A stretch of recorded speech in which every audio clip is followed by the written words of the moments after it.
எல்லாருக்கும் நமஸ்காரம். இன்னைக்கு லலிதா சகஸ்ர நாமத்துல 126வது ஸ்லோகத்துல இருந்து பார்க்க போறோம். நம்ம லாஸ்டா வந்து கிளிங்காரி கேவலா குஹ்யா கைவல்ய பததாயினி திரிபுரா திஜகத் வந்தியா திரிமூர்த்தஸ் திரிதசேஸ்வரி அது வரைக்கும் பார்த்தோம் இல்லையா? இப்ப அடுத்தது திரையக்ஷரி திவ்ய கந்தாட்யா சிந்தூர திலகாஞ்சிதா உமா சைலேந்திர தனையா கௌரி கந்தர்வ சேவிதா அப்படிங்கிறது ஸ்லோகம்.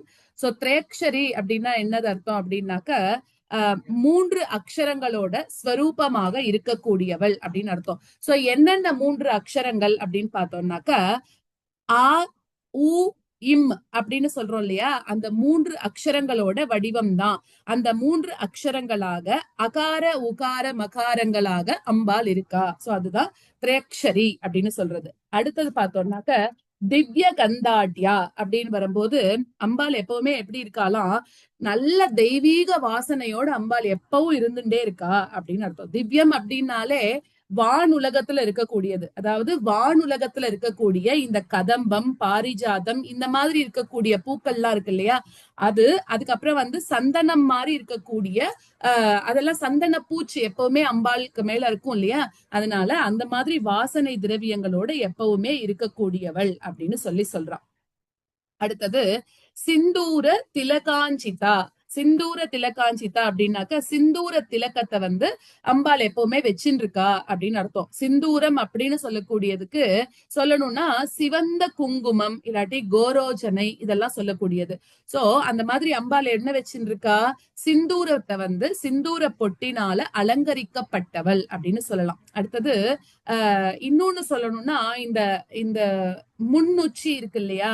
சோ அங்க வந்து சிந்தூரம் வச்சுட்டு இருக்கா அப்படிங்கிற மாதிரி சொல்றது வழக்கம். சோ அதனால சிந்தூர திலகாஞ்சிதா அப்படின்னு சொல்றோம். அடுத்தது உமா. உமா அப்படின்னாக்க இந்த பேர் வந்து இதுல வந்து என்னன்னா நம்ம மகா பெரிவாளுக்கு இந்த உமா அப்படின்ற பேரு ரொம்ப ரொம்ப பிடிக்குமா. சோ உமா அப்படின்னா என்னன்னா அதுலயும் பாத்தீங்கன்னா ஆ உ இம் அப்படின்னு சொல்லிட்டு இந்த 3ஐயும் அதே வரிசையில நம்ம சேர்த்தோம் அப்படின்னாக்க படைப்பு ஸ்திதி லயம் அப்படின்னு சொல்றதுக்கு பிரதிநிதிகளா இருக்கக்கூடிய ஓம் அப்படின்னு சொல்லக்கூடிய பிரணவ மந்திரத்தை வந்து குறிக்கிறதாக இருக்கு அப்படின்னு சொல்றா. சோ உமா அப்படின்றதுக்கு வந்து ஹிமவானுக்கும் அதே மாதிரி அவனோட மனைவி மேனாவுக்கும் புதல்வியாக தோன்றின பார்வதி அப்படின்னு சொல்லக்கூடிய பேரோட இருக்கக்கூடிய தேவியானவள் பரமேஸ்வரனை வந்து பதியாக அடையணும் அப்படின்னு நினைச்சு தன்னோட 5வது வயசுல என்ன பண்ணாலாம், ரொம்ப கடுமையான தவம் எல்லாம் பண்ண ஆரம்பிச்சாலாம். அதனால இவ அம்மாக்கு வந்து ரொம்ப கவலை வந்துட்டா. என்ன இந்த பொண்ணு 5 வயசுல இப்படி தவம் எல்லாம் பண்றாளே எதுவும் சாப்பிடாம அப்படின்னு சொல்லிட்டு. அப்ப என்ன பண்ணிருக்கா அவ அம்மா, நீ தவம் எல்லாம் பண்ணக்கூடாது அப்படின்னு தடுத்திருக்காளாம். அப்போ தடுத்தும் அந்த பொண்ணு கேட்கல. அதனால என்ன ஆயிடுத்துன்னா ஊ அப்படின்னு சொல்லி கூப்பிட்டிருக்கா. அந்த குழந்தைய கூப்பிடும் போது மா அப்படின்னா ஊ அப்படின்னா கூப்பிடுறது, மான்னா தவம் பண்ண வேண்டாம் அப்படின்னு சொல்லியிருக்கா. சோ அதனால அவளுக்கு பேரு உமா அப்படின்ற பேரே வந்துருது அப்படின்னு சொல்றா. அடுத்தது ஊ அப்படிங்கிறது வந்து சிவபரமான அக்ஷரம். எப்படி விஷ்ணுக்கு வந்து அகார ரூபேன விஷ்ணுன்னு சொல்றோமோ அந்த மாதிரி சிவனுக்கு ஊ அப்படின்னு சொல்லுவோம். சோ அந்த மாதிரி மா அப்படின்னாக்கா லக்ஷ்மி. சோ உமா அப்படின்னு சொல்லக்கூடிய சொல் வந்து சிவனோட சௌபாகியமாக இருக்கக்கூடியவள் அப்படின்னு சொல்றது வழக்கமாக இருக்கு. அடுத்தது உமா சைலேந்திர தனையா. சைலேந்திர தனையா அப்படின்னாக்க மலையரசனோட மகள், ஹிமவானோட மகள் அப்படின்னு சொல்றா. சோ இது வந்து சைலேந்திரனாக மலைகளுக்கெல்லாம் ரொம்ப அரசனாக இருக்கக்கூடிய ஹிமவானோட மகள். இதுவும் மகா பெரிவாளுக்கு ரொம்ப ரொம்ப ரொம்ப பிடிச்ச நாமமா இந்த சைலேந்திர தனையா அப்படிங்கறதும். அடுத்தது வந்து பார்த்தோம்னா உமா சைலேந்திர தனையா கௌரி. கௌரி கந்தர்வ சேவிதா. கௌரி அப்படின்னாக்க வெள்ளை, நல்ல வெண்மையான நிறத்தோட இருக்கக்கூடியவள் அப்படின்னு பேரு. கரெக்டா வெள்ளையா நிறம் அப்படின்னு சொல்ல முடியாது. மஞ்சள் கலந்த வெள்ளை அப்படின்னா தங்கம், ஒரு மாதிரி எல்லோ கலர்ல வரும் இல்லையா? அந்த தங்க நிறத்துல இருக்கக்கூடியவள் அப்படின்னு ஒரு அர்த்தம். அடுத்தது ஹிமவானுக்கு இவ வந்து பொண்ணாக பிறந்த போது என்ன ஆச்சா, அம்பாலோட சரீரம் வந்து சங்கு, மல்லிகைப்பூ, சந்திரன் இதே போல ரொம்ப வெளுப்பாக இருந்ததுனால அவளை கௌரி அப்படின்னு அப்பவே கூப்பிட்டுட்டாளாம். சோ அதனால தேவி புராணத்துல அப்படி சொல்றதா சொல்லியிருக்கா. அதனாலயும் இவளுக்கு பேரு கௌரி. அடுத்தது வருணனோட மனைவி, அவளுக்கு பேரும் கௌரி அப்படின்னு சொல்றதாம். அப்புறம் 10 வயசுல இருக்கக்கூடிய கன்னிகை அவளுக்கு பேரும் கௌரி அப்படின்னு சொல்றா. சோ இந்த வடிவத்துல எல்லாம் தேவி இருக்கிறதுனால அம்பாளுக்கு பேரு கௌரி அப்படின்னு சொல்றா. அடுத்தது கந்தர்வ சேவிதா. கந்தர்வ சேவிதா அப்படின்னாக்க கந்தர்வர்கள்னா பாட்டு பாடக்கூடியவா, தேவலோகத்துல பாட்டு பாடுறவாளுக்கு பேரு கந்தர்வர்கள் அப்படின்னு பேரு. சோ இந்த மாதிரி விஸ்வாவசு மாதிரி இருக்கக்கூடிய தேவலோக கந்தர்வர்களால சேவிக்கப்பட்டவள், அதனால கந்தர்வ சேவிதா. அவெல்லாம் எப்படி பாட்டு பாடுவா, ஹா ஹா ஹூ ஹூ அப்படின்னு 2 கந்தர்வர்களால சங்கீதத்தினால மகிழ்விக்கப்படுறதால எல்லா தேவதைகளோட நாம ஸ்தோத்திரங்கள்ல குறிப்பிடப்படுறதுல இருந்து கந்தர்வர்களோட சங்கீதமானது எல்லா பூஜைகளிலுமே ஒரு முக்கிய அம்சமாக கருதப்படுறது அப்படின்னு சொல்றா. அதாவது ஹாஹா ஹூஹூ முகஸ்துத்யா அப்படின்னு லலிதா திரிஷதி படிச்சவாளுக்கு தெரியும். அதுல இந்த மாதிரி ஒண்ணு வரும். அப்படின்னா என்ன அர்த்தம்னா, ஹாஹான்னு ஹூஹூன்னு 2 கந்தர்வர்கள் அவ அவளால அர்ச்சிக்கப்படக்கூடியவள் அப்படின்னு அர்த்தம். இன்னொன்னு பார்த்தோம்னா, கந்தர்வ அப்படிங்கிறதுக்கு எப்பவுமே சான்ஸ்கிரிட்ல ஒரு வார்த்தை எடுத்துனோம்னா அதுக்கு பல அர்த்தம் இருக்கும். அந்த மாதிரி இங்க அந்தந்த எந்த இடமோ அதுக்கு தகுந்த மாதிரி அந்த அர்த்தங்களும் மாறும். சோ இன்னொரு கந்தர்வன்னா என்ன அர்த்தம்னா குதிரை அப்படின்னு பேரு. அப்ப தேவியோட குதிரை படை தலைவியால அஸ்வாரூடாவால சேவிக்கப்பட்டவள். முன்னாடி பார்த்தோம் இல்லையா, அஸ்வாரூடா திருஷ்டிதா அப்படி பார்த்தோம் இல்லையா.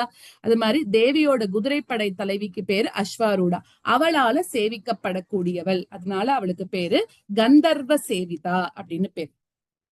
அடுத்தது பார்த்தோம்னா விஸ்வ கர்ப்பா. விஸ்வம்னா இந்த உலகம், கர்ப்பம்னா கர்ப்பம். சோ எதை தன்னோட கருவில கொண்டிருக்கா, இந்த உலகத்தை தன்னோட கருவில் வச்சு கொண்டிருக்க கூடியவள் அப்படின்னு அர்த்தம். அதாவது இந்த விஸ்வத்தையே தனக்குள்ள தாங்கக்கூடியவள், அதனால விஸ்வ கர்ப்பா, இந்த அண்டத்தையே தாங்கக்கூடியவள்னு அர்த்தம். அடுத்தது ஸ்வர்ண கர்ப்பா. ஸ்வர்ண கர்ப்பா அப்படின்னா என்னன்னா, இப்ப லலிதாம்பிகையோட திருமேனி எப்படி இருக்கு அப்படின்னாக்க, யாக குண்டத்துல இருந்து ஒரு பெரிய தங்க தட்டுல அம்பாள் வந்தான்னு நம்ம முன்னாடியே லலிதா சஹஸ்ரநாமம் ஆரம்பிக்கிற போது பார்த்தோம் இல்லையா.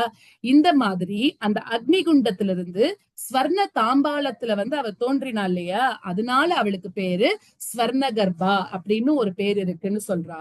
அதே மாதிரி ஹிரண்ய கர்ப்பரோட வடிவாக இருக்கக்கூடியவள் அப்படின்னு சொல்றா. சோ அதனாலையும் ஸ்வர்ண கர்ப்பா அப்படின்னு சொல்றா. சோ நிறைய இருக்கு. ஒரே ஒரு இதுக்கு நம்ம முக்கியமான மீனிங்க மட்டும் நம்ம பாக்குறோம். ஸ்வர்ண கர்ப்பா. அப்புறம் எஸ் போட்டு வரதா அப்படின்னு இருக்கும் இல்லையா, அது ஆக்சுவலா அவரதா அப்படின்னு படிக்கணும். ஆனா அந்த இடத்துல ஆங்கிறது சைலண்ட். சோ வரதா அப்படின்னா என்ன அர்த்தம், வரங்களை கொடுக்கக்கூடியவள்னு அர்த்தம். ஆனா இங்க ஏன் அவரதான்னு கொடுத்திருக்கா அப்படின்னாக்க, அதாவது அசுரர்கள் அப்படிங்கிற மாதிரி பொருள். சோ இந்த இடத்துல அவரதான்னா அசுரர்கள்ன்ற பொருள் எடுத்துட்டு அசுரர்களை அடக்கியவள் அப்படின்னு அப்படிங்கிற மாதிரி நம்ம நினைச்சுக்கணும். சோ நேர்மையற்றவர்கள், பெரிய பெரிய தப்பெல்லாம் பண்ணக்கூடியவா, தாழ்ந்தவர்கள் அப்படிங்கிற மாதிரி அர்த்தம். சோ அவரதா வாகதீஸ்வரி அப்படின்னாக்க வாக்குகள் எல்லாத்துக்கும் அவ அதிபதியாக இருக்கக்கூடியவள் அப்படின்னு அர்த்தம். அக்ஷரங்களுக்கெல்லாம் ஈஸ்வரியாக இருக்கக்கூடியவள். ஹ்ரீம்காரி அப்படின்னு சொல்லக்கூடிய நாமமும் இதே பொருளோட தான் இருக்கு. சோ வாகதீஸ்வரி அப்படின்னு அர்த்தம். அடுத்ததாக தியான கம்யா பரிச்சேத்யா. இந்த இடத்துலயும் திருப்பி அந்த எஸ் ஆ போடணும், அபரிச்சேத்யான்னு வரணும். பட் அங்க ஆ சைலண்ட்.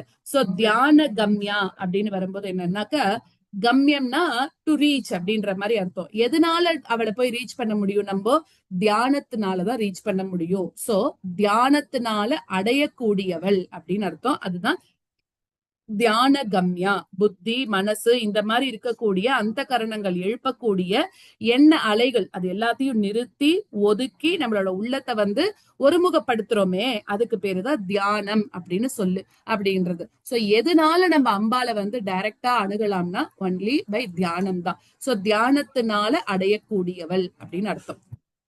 அடுத்தது அபரிச்சேத்யா அப்படின்னாக்க, இந்த இடத்துல பார்த்தோம் அப்படின்னாக்க அளப்பரியவள்னு அர்த்தம். அதாவது அளவிட முடியாதவள், எதனாலையும் யாராலையும் அவளை அவ்வளவு ஈஸியாக அளந்திட முடியாது அப்படின்னு அர்த்தம். பிளஸ் மாற்றம் அப்படிங்கிறது இல்லாதவள், என்னென்னைக்கும் நிரந்தரமாக இருக்கக்கூடியவள், அதுதான் அபரிச்சேத்யா அப்படின்னு சொல்றோம். அடுத்தது ஞானதா அப்படின்னாக்க அதுல பேர்லயே இருக்கு, தான்னா கொடுக்கக்கூடியவள். எதை கொடுக்கக்கூடியவள்? ஞானத்தை கொடுக்கக்கூடியவள் அப்படின்னு சொல்றோம் இந்த இடத்துல. சோ ஞானத்தை கொடுக்கக்கூடியவள். அப்புறம் இந்த இடத்துல வந்து அஜ்ஞானதான் இருந்ததுன்னா அந்த அஜ்ஞானத்தை துண்டிக்க கூடியவள் அப்படின்னு எடுத்துக்கலாம். சோ அந்த அஜ்ஞானத்தை போக்கக்கூடியவள், நம்மளுக்கு ஞானத்தை கொடுத்து அஜ்ஞானத்தை போக்கக்கூடியவள் அப்படின்னு அர்த்தம். அடுத்தது ஞான விக்கிரகா அப்படின்னாக்க என்ன அர்த்தம்னா ஞானமே வடிவாக இருக்கக்கூடியவள் அப்படின்னு அர்த்தம். ஓகேவா? ஞானமே வடிவாக இருக்கக்கூடியவள். அப்புறம் சர்வ வேதாந்த சம்வேத்யா சத்யானந்த ஸ்வரூபிணி. சோ சர்வ வேதாந்த சம்வேத்யான்னா எல்லா உபனிஷத்துகளாலையும் நன்றாக அறியப்பட்டவள். அதுதான் சர்வ வேதாந்த சம்வேத்யான்னா நன்னா தெரிஞ்சுக்கப்பட்டவள் அப்படின்னு அர்த்தம். அதாவது வேதங்களோட கடைசி பாகமா இருக்கக்கூடியதுதான் உபனிஷத்துகள்னு சொல்றோம். சோ அந்த உபனிஷத்துகள் எல்லாமே என்ன பண்றதுன்னா இந்த பிரம்மஸ்வரூபத்தை, இந்த தத்துவத்தை தான் சுட்டி காட்டுறதாம். யார் அந்த ஸ்வரூபம் அப்படின்னா அந்த ஸ்வரூபமே தேவிதான் அப்படின்றதுனால எல்லா உபனிஷத்துகளாலையும் அறியப்படுபவள், தெரிஞ்சுக்கப்படக்கூடியவள் அப்படின்னு அர்த்தம். அடுத்தது சத்யானந்த ஸ்வரூபிணி அப்படின்னாக்க சத்திய ஆனந்தமா, அது சத்தியமுமாகவும் ஆனந்தமுமாகவும் இருக்கக்கூடியவள். சத் அப்படின்னாக்க எப்பவுமே இருக்கிறது, அழியாதது அப்படிங்கிற மாதிரி ஒரு பொருள். ஆனந்தம் அப்படின்றது சுத்தமான இன்பமயம், பிரம்மத்தோட வடிவமாக இருக்கக்கூடியவள். அதனால இவளுக்கு பேரு சத்யானந்த ஸ்வரூபிணி அப்படின்னு பேரு. அடுத்தது லோபாமுத்ரார்ச்சிதா லீலா. சோ லோபாமுத்ரையினால பூஜிக்கப்படக்கூடியவள். லோபாமுத்ரான்னா எல்லாருக்கும் தெரியும் இல்லையா? லோபாமுத்ரை யாருன்னா அகஸ்தியரோட ஒய்ஃப் பேரு லோபாமுத்ரான்னு பேரு. மனு மாதிரி இருக்கக்கூடிய 12 பேரு அம்பாள் உபாசகர்களாக நம்ம படிச்சோம் முன்னாடி. அதுல லோபாமுத்ராவும் ஒரு தீடு நான் சொல்லியிருக்கேன். நான் சொல்லல, நம்ம லலிதா சகஸ்ரநாமம் சொல்றது உங்களுக்கு ஞாபகம் இருக்கும் இல்லையா? சோ அந்த மாதிரி அதுல லோபாமுத்ராயும் ஒண்ணு. அந்த மாதிரி ரொம்ப பெரிய அம்பாள் உபாசகரா இருக்கக்கூடிய அகஸ்தியரோட மனைவி கூட அம்பாள் உபாசனையில ஈடுபட்டிருக்கா அப்படின்னு சொல்லலாம். சோ அந்த மாதிரி அவளால அர்ச்சிக்கப்படக்கூடியவள் லோபா முத்ரார்ச்சிதா. அதனால லோபமுத்ரையினால அர்ச்சிக்கப்படக்கூடியவள். அடுத்தது லீலா கிளிப்த பிரம்மாண்ட மண்டலா அப்படின்னாக்க என்ன அர்த்தம்னாக்க விளையாட்டாகவே என்ன பண்றா? லீலான்னா ஒரு விளையாட்டு. அந்த விளையாட்டாகவே எல்லா பிரம்மாண்டங்களோட வரிசைகளை படைத்தவள் அப்படின்னு அர்த்தம். அதாவது ரொம்ப அனாயசமாக பிரயாசையே இல்லாம இந்த படைப்பு தொழிலை நடத்தக்கூடியவள். ஒரு நாமம் நம்ம முன்னாடி, அதாவது உன்மேஷ நிமிஷோத்பன்ன விபன்ன புவனாவளி அப்படின்னு படிச்சோம் இல்லையா? அப்படின்னா என்ன அர்த்தம்? கண்ணை மூடினா உலகம் அழியுது, கண்ணை திறந்தா உலகம் திறக்கிறது. சோ அப்படின்னா என்ன அர்த்தம்? Within a fraction of second Ambal எல்லாத்தையும் பண்ணிடுறா. அதுதான் உன்மேஷ நிமிஷோத்பன்ன விபன்ன புவனாவளி. அதுவும் உலகங்களை வந்து வரிசையாக படைச்சின் பெயிண்டே இருக்கா அப்படிங்கிறதுதான் லீலா கிளிப்த பிரம்மாண்ட மண்டலா. விளையாட்டாகவே எல்லாத்தையும் பண்ணக்கூடியவள் அப்படின்னு அர்த்தம். அடுத்தது அதிருஷ்யா திருஷ்ய ரஹிதா. அதிருஷ்யா அப்படின்னா என்ன அர்த்தம்னா இது அதாவது எந்த விதமான உவமை அதெல்லாம் அவளுக்கு சொல்லவே முடியாது. புலப்படாதவள் அப்படின்னு அர்த்தம். எந்த இந்திரியத்தாலையும் புலன்களாலையும் அவளை நம்ம ஈஸியா தெரிஞ்சுன்ற முடியாது. திருஷ்யம் அப்படின்னா பாக்குறதுன்னு அர்த்தம். அதிருஷ்யானா பார்க்க முடியாதவள், எதனாலையும் பார்க்க முடியாது. நம்மள மாதிரி இருக்கக்கூடிய வெறுமன இருக்கக்கூடிய பார்வையினால கண்டிப்பாகவே அம்பால பார்த்துட முடியாது அப்படின்றா. அடுத்தது திருஷ்ய ரஹிதா அப்படின்னா என்ன அர்த்தம்? எந்த உவமானமுமே பொருந்தி வராம அது எல்லாத்தையும் தாண்டி இருக்கக்கூடியவள்னு அர்த்தம். பார்க்கக்கூடிய விஷயங்கள் எதுவுமே இல்லாதவள் அப்படின்னு அர்த்தம். அடுத்ததாக திருஷ்ய ரஹிதா, எங்க விட்டுட்டேன். விக்ஞாத்ரி வேத்ய வர்ஜிதா. விக்ஞாத்ரி அப்படின்னாக்க என்ன அர்த்தம்னா விசேஷமான அறிவோட இருக்கக்கூடியவள்னு அர்த்தம். அதாவது ஞான விக்கிரகாவாக இருக்கக்கூடிய அவ வந்து ஏற்கனவே அம்பாள் ஞான விக்கிரகமாக இருக்கா அப்படின்னு பார்த்தோம் இல்லையா? சோ விஞ்ஞானம் அப்படின்னா என்ன அர்த்தம்? விசேஷமான அறிவுன்னு அர்த்தம். அதனாலதான் நம்ம சயின்ஸுக்கெல்லாம் கூட விஞ்ஞானம் அப்படின்னு விஞ்ஞானம்னு சொல்றோம் இல்லையா? சோ அந்த மாதிரி சாதாரணமாக தெரிஞ்சிருக்கக்கூடிய விஷயங்களை விட நிறைய தெரிஞ்சு வச்சுட்டு இருக்கக்கூடியவள், அதுதான் விக்ஞாத்ரி அப்படின்னு பேரு. வேத்யவர்ஜிதா அப்படின்னாக்க என்னதான் அறிவோட உருவாக இருந்தா கூட இந்த அறிவுக்கெல்லாம் அப்பாற்பட்டு இருக்கக்கூடியவள். வேதம் அப்படிங்கறதே அறிவுல இருந்துதான் வந்தது அப்படிங்கிறா. சோ அப்பன்னா இவ என்ன பண்றா? அதுக்கும் மேல இருக்கக்கூடியவள், அதுதான் வேத்யவர்ஜிதா. அதாவது அறிஞ்சு கொள்ள வேண்டியது அவளுக்கு தெரியணுங்கிறது ஒண்ணுமே கிடையாது, எல்லாமே அவளுக்கு தெரிஞ்சிருக்கு அப்படின்னு சொல்றோம். யோகினி யோகதா யோக்யா யோகானந்தா யுகந்தரா. யோகினி அப்படின்னா என்னன்னா யோக வடிவத்துல இருக்கக்கூடியவள்னு அர்த்தம். யோகமாக யோக ஸ்வரூபமாக இருக்கக்கூடியவள். யோகதா அப்படின்னா தா அப்படின்னாலே திருப்பி கொடுக்கறதுன்னு அர்த்தம். யோகதான்னா யோகத்தை கொடுக்கக்கூடியவள்னு அர்த்தம். யோக்யா யோகினி யோகதா யோக்யா. யோக்யா அப்படின்னா அந்த யோகத்தாலேயே அடையப்படக்கூடியவள்னு அர்த்தம். யோகம் பண்ணி அவளை நம்ம அடைஞ்சிடலாம் அப்படின்னு சொல்றா. அதாவது யோகம் அப்படிங்கிறது ஒரு ஐக்கிய பாவனையில சொல்லக்கூடியது. சோ அந்த மாதிரி அந்த ரூபமாக தேவி இருக்கிறதாலையும் அதை தன்னோட பக்தர்களுக்கு கொடுக்கறதுனாலையும் அதனால அறியப்பட்ட ஸ்வரூபத்தோட இருக்கக்கூடியவள். அதாவது யோகினி யோகதா யோக்யாங்கிறது கண்டினியூஸா வரக்கூடிய நாமாக்கள். கண்டினியூஸா படிச்சா அதோட அர்த்தமும் நம்மளுக்கு நல்லா புரியும் அப்படின்னு சொல்றான். யோகினி யோகதா யோக்யா. அடுத்தது யோகானந்தா அப்படின்னாக்க யோகத்தினால நம்மளுக்கு ஆனந்தம் கிடைக்கிறதே அந்த ஆனந்தத்தோட வடிவாக இருக்கக்கூடியவள் அப்படின்னு சொல்றா. அடுத்ததாக அந்த சிவசக்தியோட சாமரஸ்யம் அப்படிங்கிறது யோகம்னு சொல்லக்கூடியது. இதனால கிடைக்கிறது நம்மளுக்கு என்னது யோகானந்தம் அப்படின்னு சொல்றா. சோ யோகானந்தான்னா யோகத்தினால கிடைக்கக்கூடிய ஆனந்த வடிவாக இருக்கக்கூடியவள். யுகந்தரா அப்படின்னு என்ன அர்த்தம்? தரான்னா புடிச்சுக்கிறது, சஸ்டைன் பண்றதுன்னு அர்த்தம். யுகந்தரா எதை சஸ்டைன் பண்றா? இந்த யுகத்தை படைச்சு அதை தாங்கக்கூடியவள், இன்னும் போஷாக்கா வச்சுட்டு இருக்கக்கூடியவள் யாருன்னா அம்பாள் தான். இந்த உலகத்தை படைக்கிறா, படைச்சிட்டு நம்ம எல்லாரையும் பாதுகாப்பா வச்சுக்கிறதும் அவதான். சோ அதனால யுகந்தரா அப்படின்னாக்க இந்த யுகத்தை தாங்கக்கூடியவள் அப்படின்னு பேர். அடுத்ததாக யுகந்தரா இச்சா சக்தி ஞான சக்தி கிரியா சக்தி ஸ்வரூபிணி அப்படின்னா இந்த இச்சா சக்தின்னு சொல்றது, ஞான சக்தின்னு சொல்றது, கிரியா சக்தின்னு சொல்றது, இந்த 3 வடிவாகவும் இருக்கக்கூடியவள்னு அர்த்தம். இப்ப நம்ம ஏதோ ஒரு விஷயம் பண்ணணும் அப்படின்னாக்க அதுக்கு இது 3மே தேவை அப்படின்னு சொல்றா. என்னன்னாக்க முதல்ல நம்ம அந்த காரியத்தை பண்ணணும் அப்படிங்கிற இச்சை வேணும். இச்சைனா என்ன? ஒரு ஆசை, அது வேணும் நம்மளுக்கு முதல்ல. அதுதான் இச்சா சக்தின்னு சொல்றது. அடுத்தது அதை செய்யக்கூடிய வழிமுறை, அதாவது எப்படி நம்ம பண்ண போறோம் அப்படிங்கிறது தெரியணும், அதுக்கு ஞானம் வேணும் இல்லையா? சோ அதுதான் ஞான சக்தி அப்படிங்கிறது. அடுத்தது 3வதாக அந்த காரியத்தை நம்ம பண்றோம்ல, கிரியா அப்படின்னா டு டூ அப்படின்னு அர்த்தம். சோ அதை பண்ணக்கூடியது. சோ இந்த 3 சக்திகளும் நம்மளால பண்ண முடியுமா? அப்படிலாம் யோசிச்ச உடனே பண்ண முடியுமானா முடியாது.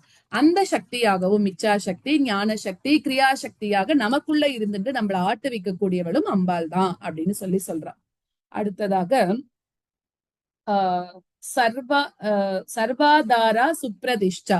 சர்வாதாரா அப்படின்னாக்க சர்வத்துக்கும் ஆதாரமாக இருக்கக்கூடியவள். எல்லாத்துக்கும் நம்ம இங்க என்னெல்லாம் பாக்குறோமோ அது எல்லாத்துக்கும் ஆதாரமாக அம்பாள் தான் இருக்கா. சோ முன்னாடி நம்ம சொன்ன அந்த 3 சக்திகள் இருக்கு இல்லையா, அதுதான் இந்த உலகத்துல இருக்கக்கூடிய எல்லா செயல்களுக்கும் ஆதாரம். அதனால அம்பாளுக்கு பேரு சர்வாதாரா, எல்லா விதமான ஆதாரங்களையும் கூட தன்னோட ஸ்வரூபமாக கொண்டவள் அப்படின்னு அர்த்தம். சோ அதனால சர்வாதாரா அப்படின்னு அர்த்தம். அடுத்தது சுப்ரதிஷ்டா அப்படின்னா என்ன அர்த்தம்னா சோபனமான அதிஷ்டானத்தை உடையவள் அப்படின்னு அர்த்தம். அடுத்தது அதாவது இந்த ஜெகத்துக்கெல்லாம் சோபைய கொடுத்து விளங்கிட்டு இருக்கக்கூடியவள், ரொம்ப இந்த ஜெகத்துக்கு ஒரு சோபைய கொடுக்கக்கூடியவள் அப்படின்னு அர்த்தம். அடுத்தது சதசத் ரூபதாரிணி. சதசத் ரூபதாரிணி அப்படின்னாக்க நிலையானதும் நிலை இல்லாததுமா இருக்கக்கூடிய பொருட்களோட வடிவாக இருக்கக்கூடியவள்.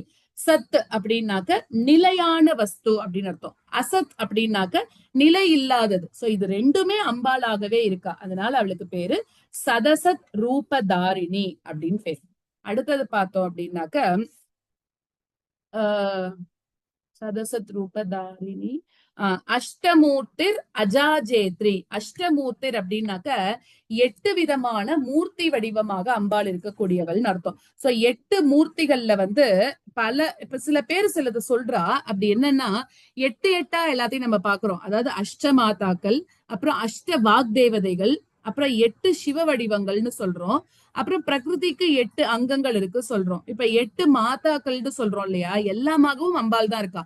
ஜஸ்ட் அது என்னன்னு நம்ம டிஸ்கஸ் பண்றோம், அவ்வளவுதான். அஷ்டமூர்த்தி அப்படின்னா 8 மாதாக்கள் யாரு? பிராமி, மாகேந்திரி, கௌமாரி, வைஷ்ணவி, வாராகி, மாகேந்திரி, சாமுண்டா, மகாலட்சுமி. இது எல்லாமாகவும் அம்பாள் தான் இருக்கா. வாக்தேவிகள் யாரு? வஷினி, காமேஸ்வரி, மோதினி, விமலா, அருணா, ஜெயினி, சர்வேஸ்வரி, கௌலினி. இவாதான் வாக்தேவிகள்னு சொல்றது. சிவ வடிவங்களா யாரு இருக்கா? 8 சிவ வடிவங்கள். பவன், ஷர்வன், ஈசானன், பசுபதி, ருத்ரன், உக்ரன், பீமன், மகான். சிவனுக்கு பல பேரு. ஒரு இடத்துல அவர் என்ன ஆக்ஷன் பண்றாரோ அதுக்கேத்த மாதிரி அவரோட பேரும் மாறும். அடுத்தது சிவனோட சக்தி வடிவுகள். பூமி, ஜலம், அக்னி, வாயு, ஆகாசம், சூரியன், சந்திரன், யஜமான் இருக்கு. அதே மாதிரி பிரகிருதிக்கு 8 அங்கங்கள் சொன்னோம் இல்லையா? அது பூமி, ஜலம், அக்னி, வாயு, ஆகாசம், மனசு, புத்தி, அகங்காரம் அப்படின்னு. அடுத்ததாக சோ இந்த மாதிரி இந்த அஷ்டமூர்த்தி இது எல்லாமாகவும் யாரு இருக்கான்னா அம்பாள் தான் இருக்கா அப்படின்னு அர்த்தம். அடுத்தது அஜா ஜேத்ரி அப்படின்னாக்க, அஜா அப்படின்னாக்க அவித்யை அப்படின்னு அர்த்தம். நாலேஜ் இல்ல அப்படின்னு அர்த்தம். அஜ்ஞானம் அப்படின்னு சொல்லிக்கலாம். இந்த வடிவாகவும் அம்பாள் தான் இருக்கா. நம்மளுக்கு ஞானத்தை மட்டும் கொடுக்கல, அஜ்ஞானத்தையும் அம்பாள் தான் நம்மளுக்கு கொடுக்கறா அப்படின்னு சொல்றோம். ஏன்னா இந்த உலகம் அசையறது நீங்க நான் நம்ம பக்கத்துல இருக்கக்கூடிய பொருள் எல்லாத்துக்கும் காரணம் அம்பாள் தான் அப்படின்னு சொல்லும் போது, நமக்கு அஜ்ஞானமா நம்ம இருக்கோம்னா அதுக்கு காரணமும் அம்பாள் தான் அப்படின்னு சொல்றோம். சோ அஜா ஜேத்ரின்னா இப்ப இந்த இடத்துல அஜான்னா அவித்யைன்னு பேரு. இந்த இடத்துல அஜா ஜேத்ரி, அவ அதை என்ன பண்ணிட்டா? ஜெயிச்சுட்டா. அப்படின்னா என்ன அர்த்தம்? அவித்யை வென்றவள் அப்படின்னு அர்த்தம். அம்பாள் கிட்ட அது மாதிரி எதுவும் தெரியாது அப்படிங்கறதே ஒண்ணுமே கிடையாது அப்படின்னு சொல்லலாம். அஜா ஜேத்ரி. அடுத்தது லோக யாத்ரா விதாயினி, அதாவது இந்த உலகத்தோட தொடர்ந்த பிரயாணம் இதை நடத்திண்டே இருக்கணும் இல்லையா? படைச்சா மட்டும் போருமா? அப்புறம் யுக யுகமா அதை கொண்டு போகணுமே. அதெல்லாம் யார் பண்றா அப்படின்னாக்க அம்பாள் தான் பண்றா. சோ லோக யாத்ரா விதாயினி அப்படின்னு சொல்றோம். ஒரு நொடியிலையும் தோன்றி அப்புறமா மறைஞ்சு விடக்கூடிய தன்மையோட இருக்கக்கூடிய இந்த உலகமானது ஒரு முடிவில்லாத பயணம் மாதிரி. அதை யாரு பண்றா? கரெக்டா யார் பண்ணிட்டு இருக்கா? அம்பாள் தான் பண்றா. சோ லோக யாத்ரா விதாயினி. அப்புறம் ஏகாகினி, இதெல்லாம் எப்படி பண்றா? யாரோட ஹெல்ப்போடையாவது இந்த உலகத்தை காப்பாத்தின்னு இருக்காளா? யாரையாவது ஹெல்ப் கேட்கிறாளான்னா இல்ல. ஏகாகினி, தனிச்சு இருக்கக்கூடியவள், எல்லாத்தையும் அவளே பண்றா, தானா பண்ணிட்டு இருக்கா. அது மட்டும் இல்லாம இன்னொரு மீனிங் பார்த்தோம்னா, தன்னை தவிர வேறான எந்த ஒரு வஸ்துவும் இல்லாம தனிச்சு இருக்கக்கூடியவள் அப்படின்னு அர்த்தம். அதனால அம்பாளுக்கு நிகர் அம்பாள் தான். அவளோட யாரையும் நம்ம ஒப்பிட்டு கூட சொல்ல முடியாது அப்படின்னு சொல்றான். அவித்யை அழிக்கிறதுலயும் சரி, அதே மாதிரி இந்த லோக யாத்ரா இந்த உலகத்தை நடத்துறதுலயும் சரி, அம்பாள் மட்டும்தான் எல்லாத்தையும் பண்ணிட்டு இருக்கா அப்படின்னு சொல்றோம். அடுத்ததாக பூமரூபா. பூமரூபான்னா என்னன்னா அனைத்துமாக இருக்கக்கூடியவள்னு அர்த்தம். பூமா அப்படின்னாக்க பிரம்மம் அப்படின்னு பொருள். அப்ப பிரம்ம வடிவனிலாக அம்பாள் இருக்கா. அதுதான் பூமரூபா அப்படின்னு சொல்றோம். நிர்த்வைதா அப்படின்னா என்ன அர்த்தம்னாக்க அதாவது இரண்டற்றவள்னு அர்த்தம். துவைத்த பாவம் இல்லாதவள்னு அர்த்தம். துவைத்தம் அப்படின்னா என்ன சொல்றோம் நம்ம? தன்னை தவிர இன்னொன்னு இருக்கு அப்படின்னு சொல்லக்கூடிய உணர்வு. ஆனா இவளுக்கு அது இல்ல. சோ அதனால நிர்த்வைத்தா, பரபிரம்மத்திலிருந்து வேறுபட்டதாக இந்த ஜீவனை நினைக்கக்கூடிய வரைக்கும் அது துவைத்த பாவம். இது மறைஞ்சிருத்து அப்படின்னா ஏகாகினி, கேவலா இந்த மாதிரி இருக்கக்கூடிய நாமங்களால சொல்லப்பட்ட இந்த பரம்பொருள் மட்டுமே இருக்கக்கூடிய அத்வைத நிலை அப்படின்னு சொல்றோம். அப்படிப்பட்டவள் அதுதான் நிர்த்வைதா அப்படின்னு சொல்றோம். அடுத்ததாக துவைத்த வர்ஜிதா. துவைத்தம் அப்படின்னாக்க இரண்டாவதாக ஒன்று இருக்கக்கூடிய பாவம் நீங்கினவள், அதுதான் துவைத்த வர்ஜிதா. முன்னாடி சொன்ன மாதிரி அதேதான் இந்த இடத்துலயும் சொல்றா. இன்னும் கொஞ்சம் திடமாக தெளிவாக சொல்றா. அவளுக்கு இரண்டாவதாக ஒண்ணு இல்லாதவள் அப்படின்னு சொல்றா. அப்புறமா அன்னதா. அன்னதா அப்படின்னாக்க என்ன அர்த்தம்? இந்த ஜெகம் முழுக்க முழுக்க நம்மளெல்லாம் படைச்சிட்டு நம்மளுக்கு சாப்பாடு வேணும்ல. சோ அதனால என்ன பண்றான்னா எல்லாருக்கும் உணவு கொடுக்கக்கூடியவள். அதனால அன்னதா அப்படின்னு அர்த்தம். சோ முதல் நாமாவே நம்ம என்ன பார்த்தோம்? ஸ்ரீ மாதா அப்படின்னு பார்த்தோம் இல்லையா? ஒரு அம்மா மாதிரி இருந்துட்டு, மாதிரி இல்ல, ஒரு அம்மாவா இருந்துட்டு இந்த உலகம் எல்லாத்துக்கும் உணவு கொடுத்து வாழ வைக்கக்கூடியவள். அதனாலதான் இவளுக்கு பேரு அன்னபூரணி அப்படின்னு காசியில இருக்கா இல்லையா? சோ அதனால அன்னதா. அடுத்தது வசுதா அப்படின்னாக்க எல்லாருக்கும் என்ன கொடுக்கறா? வசுதான்னா நிறைய நம்மளுக்கு செல்வங்கள்னு அர்த்தம். எல்லாத்துக்கும் செல்வத்தை கொடுக்கக்கூடியவள். தனம், ரத்னம், தங்கம் இந்த மாதிரி பல பொருட்களால தேவி கொடுக்கறா அப்படின்னு அர்த்தம். அதாவது இப்ப நம்ம இந்த வசுதாவை வச்சு என்ன பாத்துக்கிறோம் அப்படின்னாக்க எல்லாத்துக்கும் நமக்கு இப்ப எல்லாம் கிடைக்கிறது அப்படின்னா என்ன காரணம்? எல்லாத்துக்கும் நம்ம அம்பாள் தான் கொடுத்துட்டு இருக்கோம். அதை ஒரு ஒரு க்ஷணமும் நம்ம நினைச்சு நினைச்சு பார்த்துட்டே இருக்கணும் அப்படின்னு அர்த்தம். அடுத்தது விருத்தா அப்படின்னாக்க ரொம்ப பெரியவள், வயசுல முதிர்ந்தவள் அப்படின்னு அர்த்தம். இந்த சகல பிரபஞ்சத்துக்கும் முன்னாடியில இருந்தே அவ இருக்கா அப்படிங்கறதுனால எல்லாருக்கும் மூத்தவள் தானே அவ. சோ அதனால முதிர்ந்த ஜெகத்தோட ரூபமாக இருக்கக்கூடியவள், இந்த ஜெகத்தை அபிவிருத்தி செய்யக்கூடியவள். அதனால அவளுக்கு விருத்தா. சில சமயத்துல நம்ம அவளை வந்து பாலாவாக சொல்றோம், சில சமயத்துல வயது முதிர்ந்தவள்னு சொல்றோம். ஏன்னா அவள் நித்தியமாக இருக்கக்கூடியவள். நம்ம அவளை எப்படி வேணுமோ அப்படி கூப்பிட்டுக்கலாம். அதனாலதான் இந்த மாதிரி நாமாக்கள்லாம். அடுத்ததாக பிரம்மாத்மைக்க ஸ்வரூபிணி அப்படின்னா பிரம்மமும் ஆத்மாவும் ஒன்றாக கூடின வடிவாக இருக்கக்கூடியவள். நம்ம சோ ஹம் அப்படின்னு சொல்றோம் இல்லையா? சோ அப்படின்னாக்க என்ன அர்த்தம்? அதாவது அந்த பிரம்மமே அகம், சோ அகம், அந்த பிரம்மமே நான் தான் அப்படின்னு சொல்றோம் இல்லையா? அதாவது நம்ம இந்த யோகா எல்லாம் பண்ற போது ஜபா அஜபா மந்திரம்னு இருக்கும். அதை நம்ம பண்ணுவோம் யோகா பிராக்டிஸ்ல. சோ அந்த மாதிரி அஜபா மந்திர பாவனையில ஜீவனோட ஒரு ஒரு மூச்சிலையும் உணரக்கூடிய நிலை வந்து பிரம்மாத்மைக்கே பாவம். அதுதான் தேவியோட உண்மையான வடிவு அப்படின்னு சொல்றா.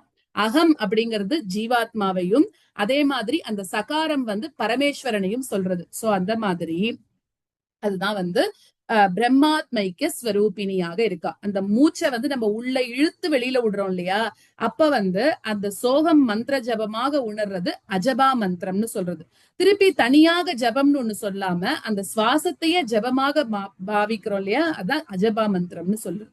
மேபி இத யோகா பண்றவாளுக்கு இன்னும் நல்லா தெரிஞ்சிருக்கும். எனக்கு அவ்வளவு தூரம் எக்ஸ்பிளைன் பண்ண தெரியல. ஏன்னா எனக்கு கிளாஸ்ல ஜபா அஜபா மந்திரம் சொல்லுனா மூச்சை இழுத்து வெளில விடுறது, அவ்வளவு வரைக்கும் எனக்கு தெரியும்.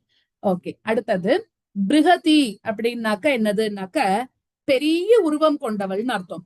அதாவது நம்ம நினைச்சு பாக்குறோம்ல, பெருசுக்கெல்லாம் பெருசாக இருக்கக்கூடியவள், மகதோ அப்படின்னு சொல்ற மாதிரி பெரிய உருவத்தோட இருக்கக்கூடியவள்னு அர்த்தம். அடுத்ததாக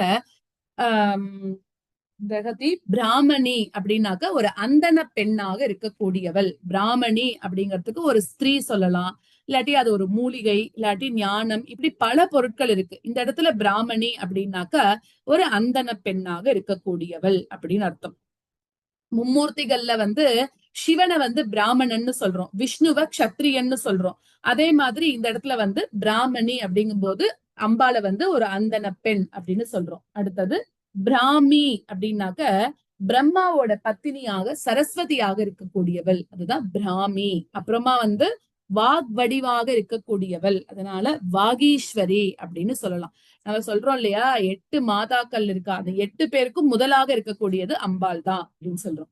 பிரம்மானந்தா அப்படின்னாக்க பிரம்மானந்தமே வடிவாக இருக்கக்கூடியவள்னு அர்த்தம். அப்புறம் பிரம்மத்தையே தனக்கு ஆனந்தமாக வச்சுட்டு இருக்கக்கூடியவள் அப்படின்னு அர்த்தம். தேவியோட வடிவம் உறைஞ்சு போன ஆனந்தம் அப்படின்னு சொல்லப்படுறது இல்லையா? சோ அது மாதிரி நம்ம நாராயணியம் படிக்கும்போது முதல்ல என்ன சொல்றோம், சாந்திரா நந்த தனு அப்படின்னு சொல்றோம் இல்லையா? அப்படின்னாக்க அவ்வளவு அடர்த்தியான ஆனந்தத்தோட அப்படிங்கிற மாதிரி இந்த இடத்துல பிரம்மானந்தான்னா பிரம்மத்தையே தனக்கு ஆனந்தமாக வச்சுட்டு இருக்கக்கூடியவள்னு அர்த்தம். அடுத்தது பலிப்பிரியா அப்படின்னாக்க பலசாலிகள் கிட்ட ரொம்ப பிரியமாக இருப்பாவாம். அதனால அவளுக்கு பேரு பலிப்பிரியா அப்படின்னு அர்த்தம். அதாவது அவித்யை அழிச்சு எல்லாரும் வெற்றி பெற்றாக்க அவள்கிட்ட ரொம்ப பிரியமாக இருக்கக்கூடியவள் அப்படின்னு அர்த்தம். அதே மாதிரி வாமன அவதாரம் எடுத்துட்ட போது பலி சக்கரவர்த்தி கிட்ட கருணை வச்சு அனுகிரகிச்சவர் விஷ்ணு இல்லையா? அந்த வடிவ, அதாவது அந்த வடிவாகவும் அம்பாள் தான் இருந்தா அப்படிங்கிற மாதிரி லலிதா சகஸ்ரநாமம்ங்கிறதுனால அப்படி சொல்றா அந்த இடத்துல. அடுத்ததாக பாஷா ரூபா அப்படின்னாக்க மொழி வடிவாக இருக்கக்கூடியவள். அம்பாள் தான் எல்லாமே.